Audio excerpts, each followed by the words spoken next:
Hello everybody, this is Scrapping Like a Lady, and it is car vlog number 8. And let's talk about a serious topic.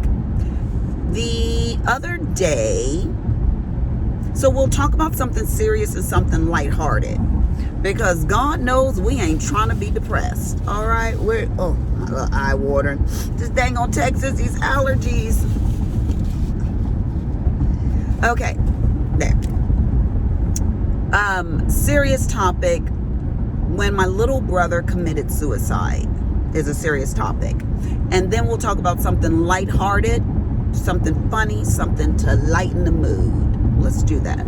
Shall we try this? And it won't always be in that order, because you know I'm about as spontaneous as they come. I'm Aquarius. That's just how we roll. So,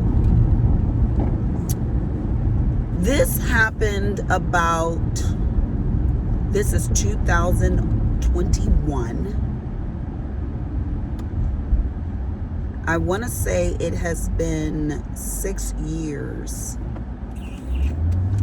Yeah, it's been about 6 years. 5. It could have been 5 years ago. Not really sure. Not trying to keep track of dates. Y'all know me. As far as the time, I'll never be precise with that. Me and time have conflicts of interest. We don't get along. I don't mind him. He don't mind me. We just mind our own business and stay on, you know, I just can't do time. So if my time is mixed up and you one of my family members watching this, don't be like, no, he died 3 years ago. I don't know, because I don't keep track like that. Okay, let's move on. So my brother committed suicide. I don't remember how old he was. I know he was in his 30s, early 30s, mid 30s. I don't know. No, he was in his early 30s. Yeah, maybe about 33 years old at the time. And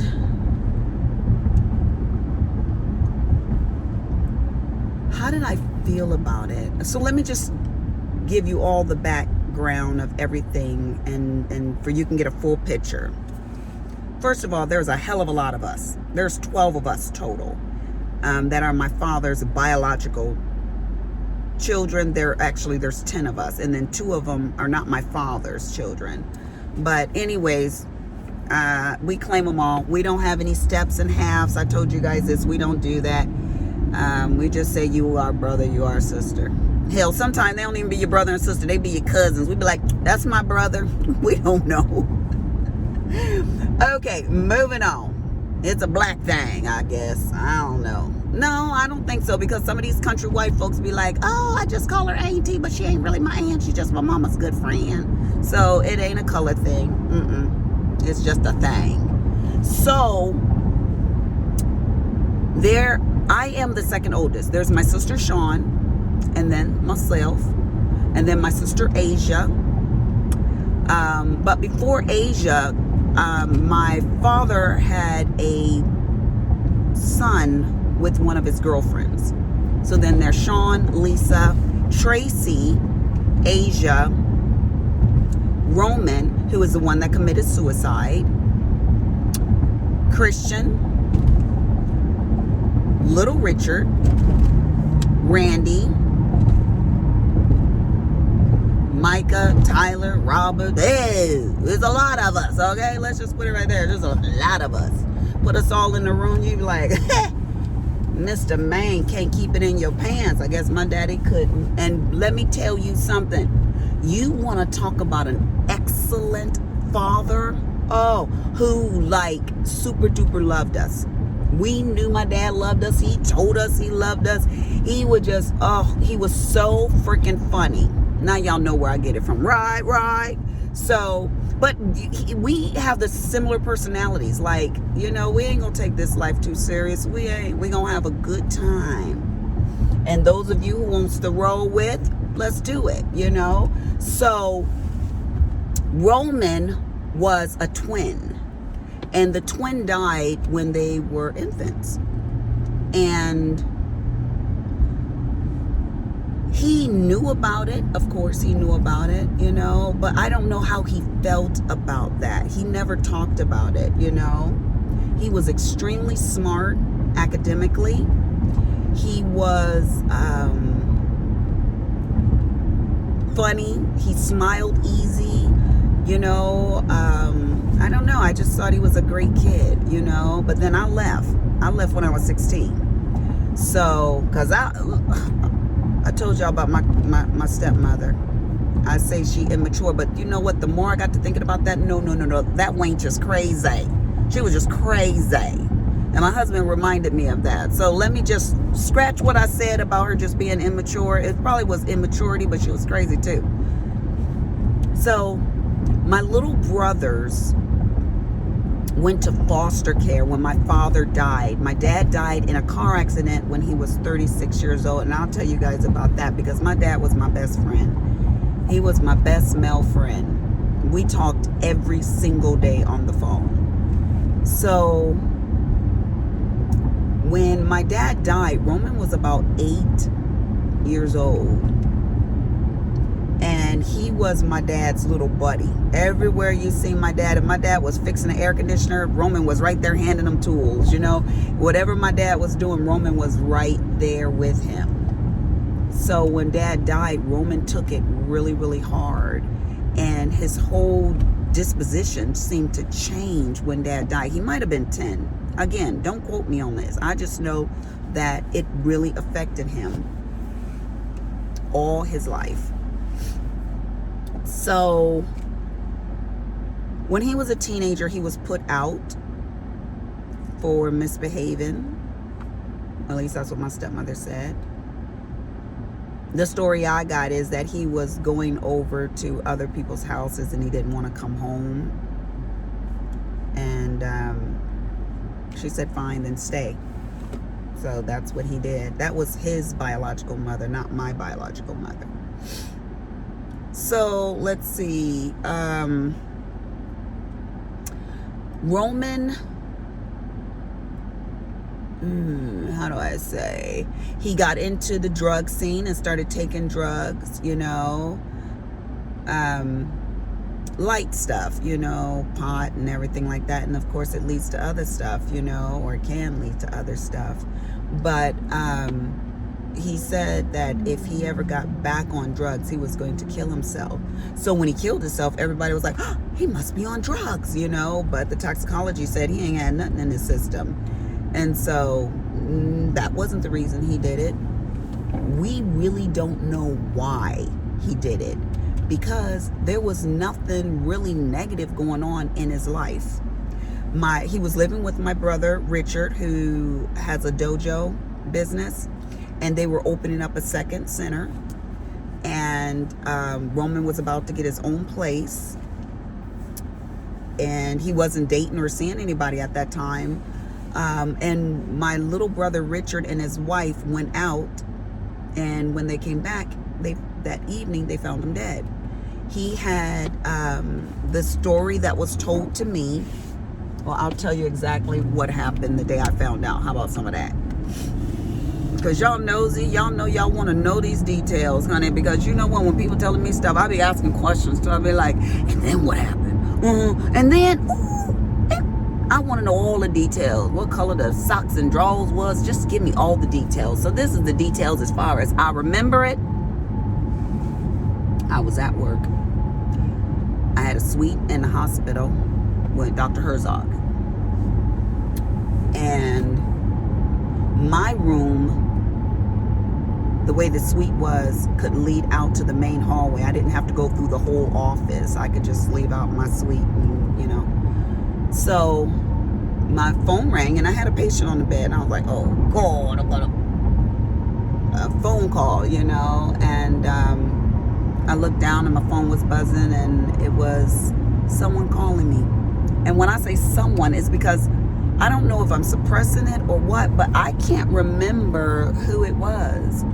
I cannot tell you who was calling me. I mean, I could call around and they would tell me, but y'all don't need to know. Somebody called me and told me, your brother is dead.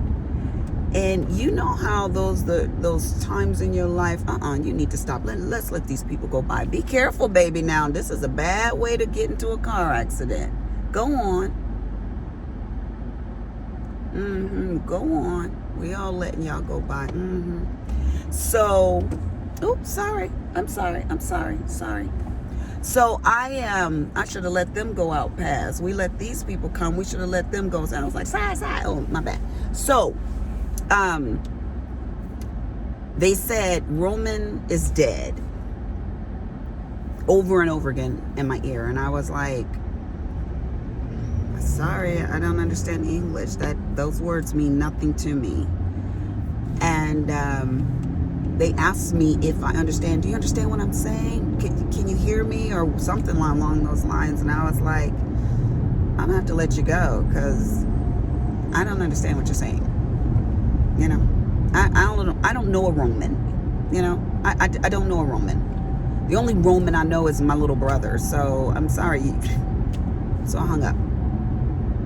And I continued to work. And I was puzzled, just perplexed, like, what was that about? Who was I talking to? You know, why would they say that? And then something said, you better call and see if that's true. So I called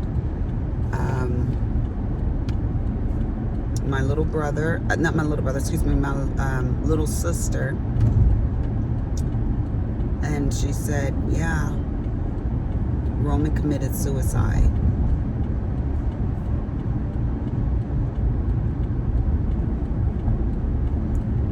And you know, you do the no. That doesn't make any sense. I'm still denying in my head. No, not my little brother. He wouldn't do that. He's not like that. Well, what's up with this conversation? Why are we even talking about this, you know? Then, by this time, I'm walking up and down the corridors in the hospital. I'm like, tripping. And then I was like, Lisa, get it together. You're one of the oldest. If it is what it is, then you're going to have to take care of this. You know, everyone's going to be looking for you guys to have strong backs. And so I called my sister and she was very upset. And I remember tears coming down my eyes and that they felt very warm. I don't cry a lot. So tears would feel awkward.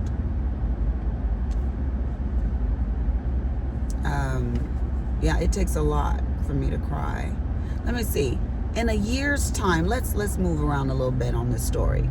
In a year's time, I'd say I probably cry maybe twice in a 365 years in a day. Probably you would catch me crying twice for various things, you know. Sometimes things just hit you.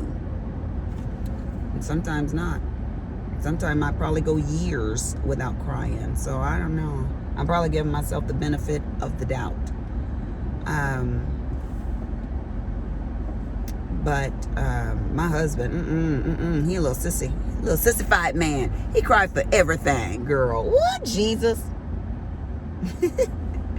Watching a movie, be like, I'm like, stop it. Pull yourself together. So I could feel the warm tears coming down my face, and I was like, ooh, this is really getting to you. This is really hard, you know? And then I felt all of a sudden I had heartburn in my gut. Not in you know, up in my chest. It was like in my gut, that hot burning sensation. And when I feel that, it's usually because I'm getting angry. And so I did. And then that's when you can really like let loose. And so I did. I was very, very upset. And I started crying. And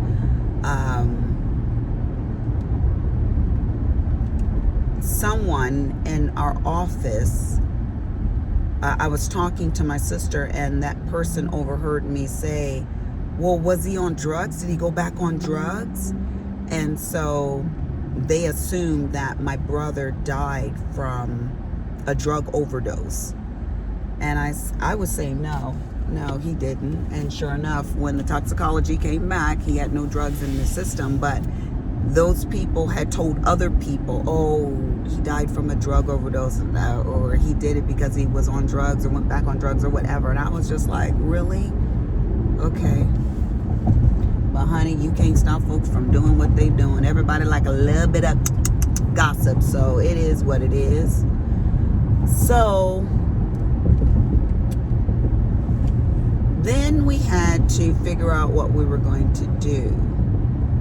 And as far as, you know, funeral arrangements or cremation and everything. And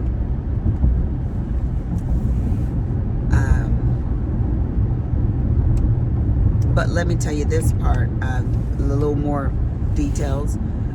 The way he committed suicide, I know you want to know that, because I know I do. When I hear these kind of stories, I've been wanting to know.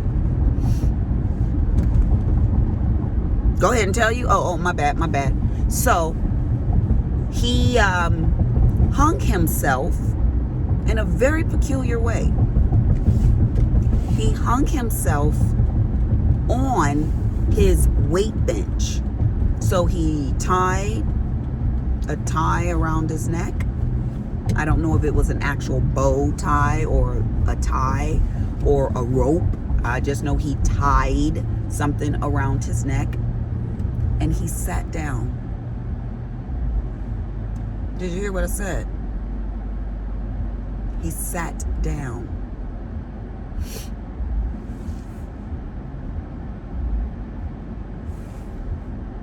So my brother came home and his wife, and all the lights were out, and they said they knew something was wrong. So my brother told his wife and his two sons, you guys wait right here. And he went in the house and called for my brother, found my brother, and called, and you know, his wife called 911 and on and on and on. So, well, one of them called 911. I don't even know. Somebody called 911 and they pronounced him dead and all this kind of stuff, you know. But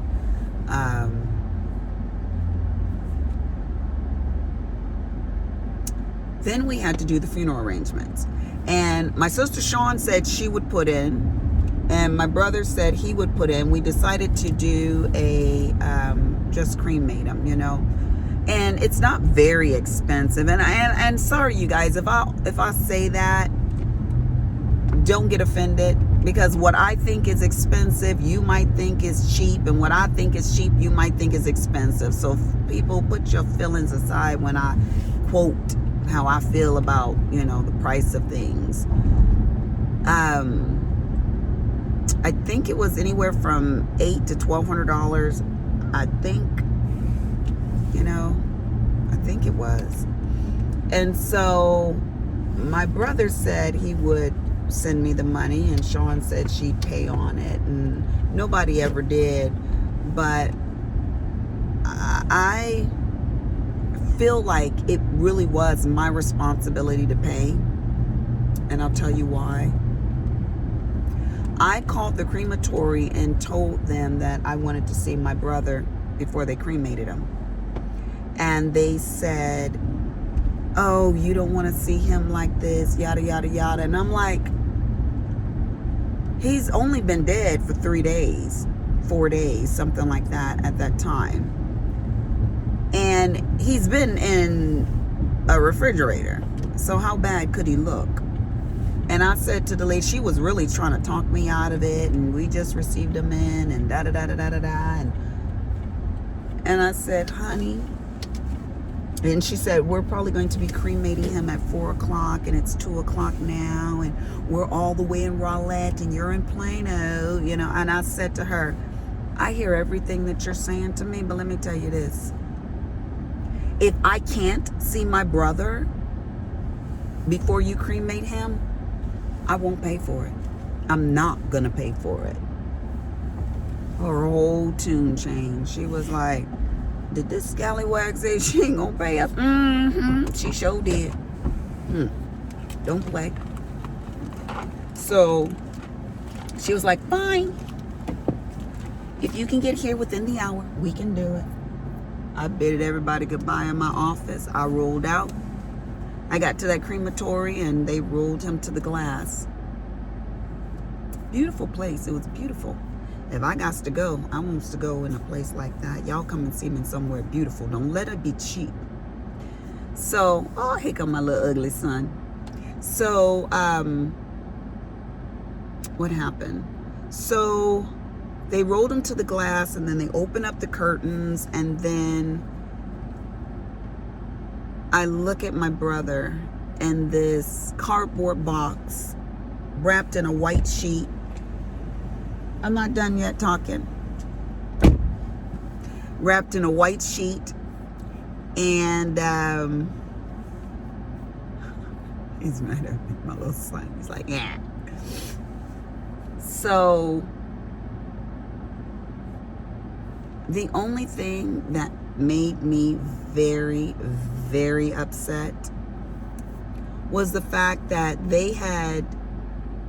they've done an autopsy on this body and they didn't have even enough courtesy and loving kindness to sew his head back on.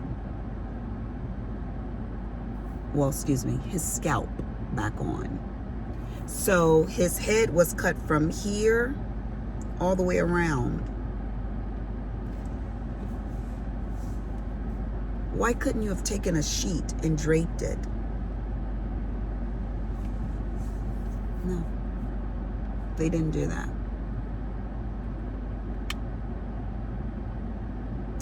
So I just stared at his face, his beautiful face. And when I say he looked like he was asleep, flawless. I mean, his skin was perfect.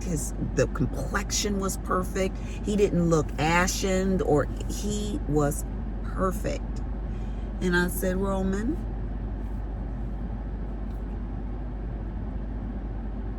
I'm going to say it like I said it to him. I said, Roman, this was your choice. And I'm okay with it. But I tell you what I'm going to do. I'm going to live for you, and I'm going to live for me. And I honestly think I have kept up that promise, that I live hard and good. And when I left the crematory, I felt total release, a relief, and all of those R words, you know. I was good. I was good, you know.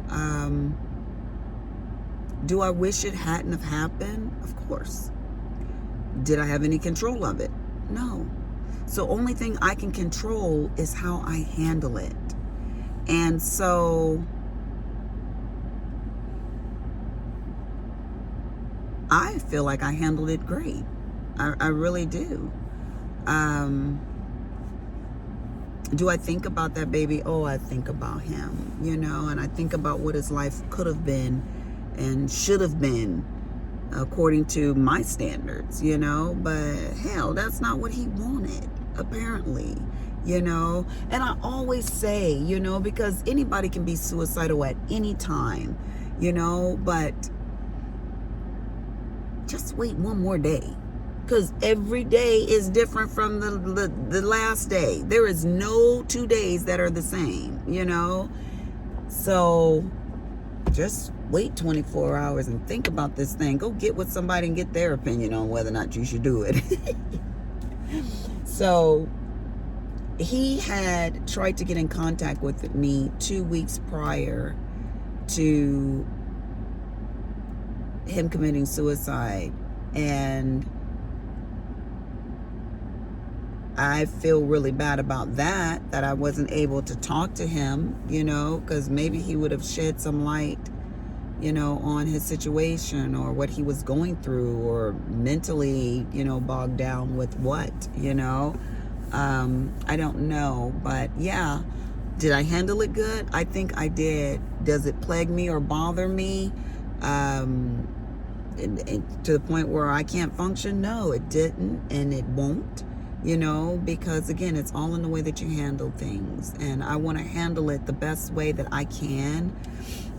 Will I handle all deaths the same way? I don't know. I don't know, but I want to handle them right for me, you know. My light is blinking off and on. I wonder what that's about. But maybe it's about to go out. Don't know. So yeah, now let's talk about something a little light. Today I had a client she comes in and she went to the same school I went to. She had the same professors I had, and she's Puerto Rican, and she and I, we could be sisters. We act so much alike, just crazy. I was like, girl. So she's thinking about going back to school, and I'm thinking about going back to school.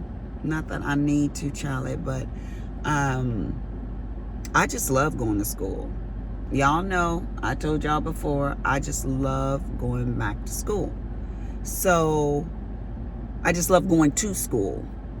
I love taking classes of any kind. I don't care if I'm taking a scrapbook class, a Photoshop class, or what. I just love being around people. I love learning new things, and both of those things you'll find in class normally. But I just think it's the funniest thing when you watch someone who has the same character as you, you know, laugh easy, love life, same career choices, love going back to school, and, you know, love family and friends. Hey, we sisters, you know. I was like, we need to hang out. We can do some damage up in Texas, you know. We need to hang out. So it was a great day today. I had a great day at work. It was so busy. These are the days where I could kill Pam. You know, I told y'all, some days I'm so busy, I don't even get to go TT.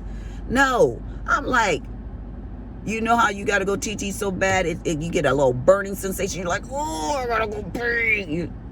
That's what she likes to do to me. She likes to torture me with the burning pee. So I didn't get to pee today. I didn't get to, well, I did slough down. She gave me a little salad about this big, and in between my patients, like, you know. But other than that, no. I should have snuck a pee. That's what I should have did. But anyways, this is Scrapping Like a Lady. We're going to keep it happy. We're going to keep it light in our lives, because honey, there's going to be plenty of time. I'm sure I'm going to be on here crying. I lost my man. You know, hell, stuff happens to everybody. Now I got to go see my little chunky monkey. Y'all ain't seen my husband yet, have y'all? When I tell y'all he a little chunky monkey, he my little chunky monkey. Yes, he is. But he good to his sister, so we gonna keep him in check. I'm gonna go feed him, make him a little fatter. Anyways, this is Scrapping Like a Lady. Deuces, I'm out.